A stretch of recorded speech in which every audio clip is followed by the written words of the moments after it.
পেয়ারা মাখা। জানি অনেকেই পেয়ারা মাখা খুব পছন্দ করেন, কিন্তু বাড়িতে পেয়ারা মাখা বানালে সেটা ঠিক রাস্তার ধারে যে পেয়ারা মাখাগুলো পাওয়া যায়, স্পেশালি দীঘাতে যে পেয়ারা মাখাটা পাওয়া যায়, সেই স্বাদটা আসে না। তাই আজকে দীঘার মতো করে বা দীঘা স্টাইলে পেয়ারা মাখা বানাবো। এর জন্য একটা ডাসা পেয়ারা টুকরো টুকরো করে কেটে নিতে হবে। গরমকালে কাঁচা আম মাখা যতটা ভালো লাগে, শীতকালে পেয়ারা মাখা ততটাই ভালো লাগে। এই পেয়ারা মাখার জন্য ধনেপাতা আর একটা কাঁচা লঙ্কা ছোটো ছোটো করে কেটে নিতে হবে, একদম কুচি কুচি করে।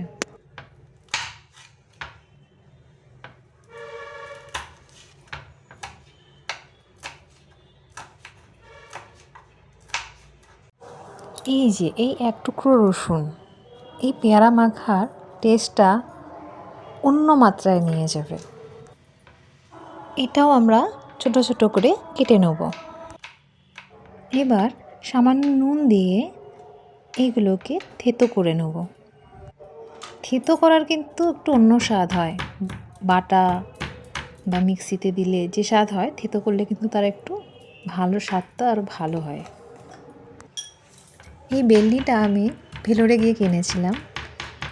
এটাতে রুটি বেলার সাথে সাথে আমি বাটা বুটি বা থেতো করার কাজে এটাই ব্যবহার করি। মোটামুটি এরকম থেতো করে নিলেই হবে। এবার মশলাটা দিয়ে পেয়ারাগুলো ভালো করে মাখিয়ে নেব। কাসুন্দির বদলে একটু সর্ষের গুঁড়ো আর 1 চামচের মতো তেল আমি এতে ব্যবহার করব। আর হ্যাঁ, বিট নুন এটা অবশ্যই যোগ করতে হবে। আর তেল বলতে অল্প একটু সর্ষের তেল।